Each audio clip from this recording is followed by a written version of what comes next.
What is going on, YouTube? I am Lamont at Large, and today I am in upstate New York.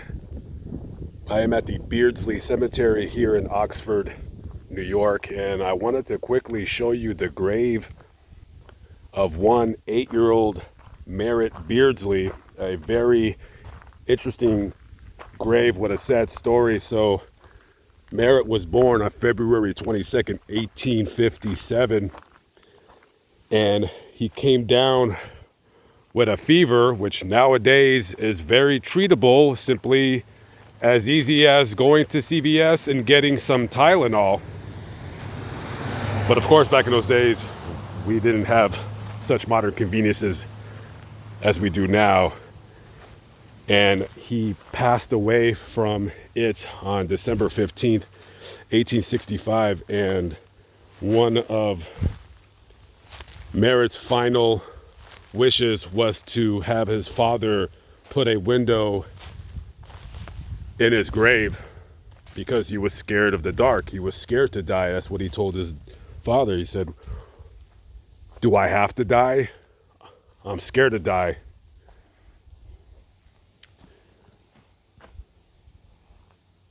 And,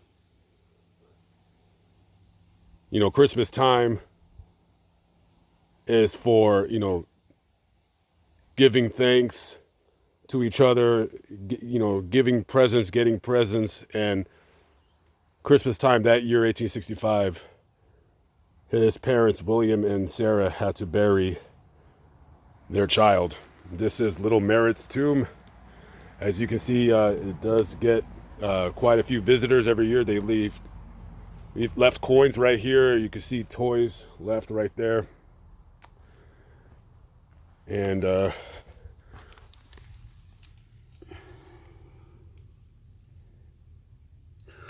now, quite some years ago, this grave was sadly vandalized, and his skull was stolen.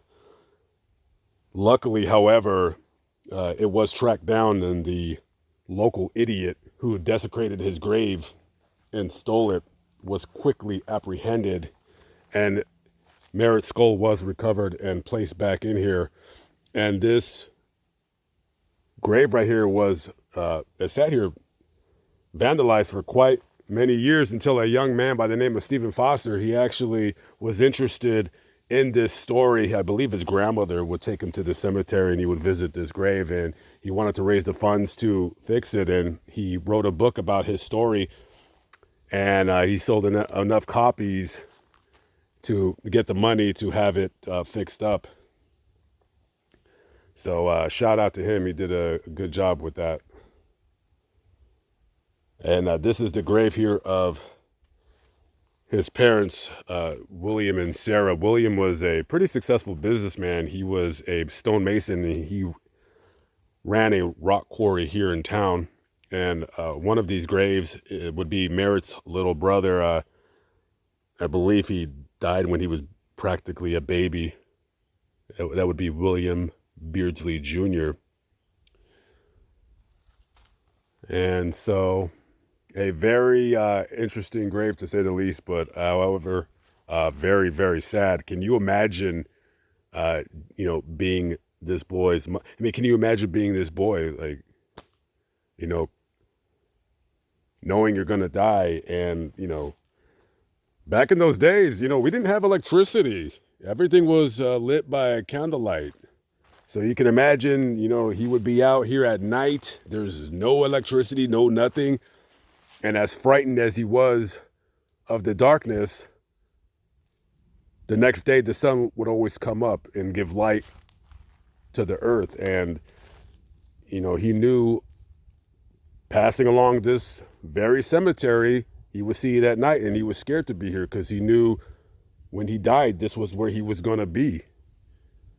And he made that promise. He made that request to his dad. And his father thankfully honored his request. And, over 150 years later, this is, if this story doesn't tug at your heartstrings, I don't know. I don't know what to tell you. I often say this, thank God we were all born today with the advances in modern medicine, something that people used to die of, whether it was, tuberculosis or fever or syphilis or even the common cold are now treatable things. So we should all be blessed to be here now. Never take a day for granted. Best believe, never take a day for granted.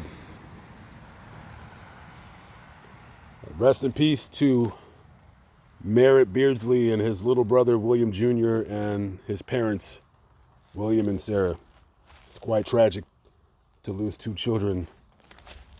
young children like that.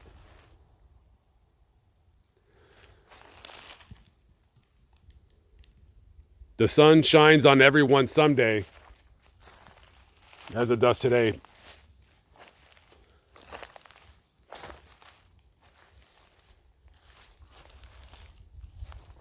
Okay, I'm Lamont at Large. I'm out of here. I'll catch up with you later. God bless. Peace out.